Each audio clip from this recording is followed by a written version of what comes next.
تمومیم مثل مادر.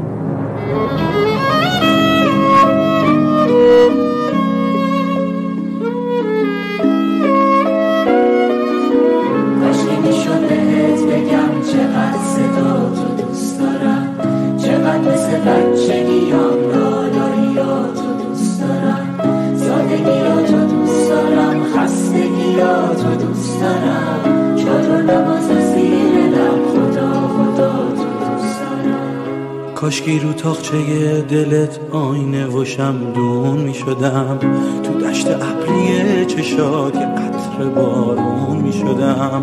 کاشکی می شد یه دشت گل برات لالایی بخونم، یه آسمون نرگس و یاس تو باغ دستات بشونم.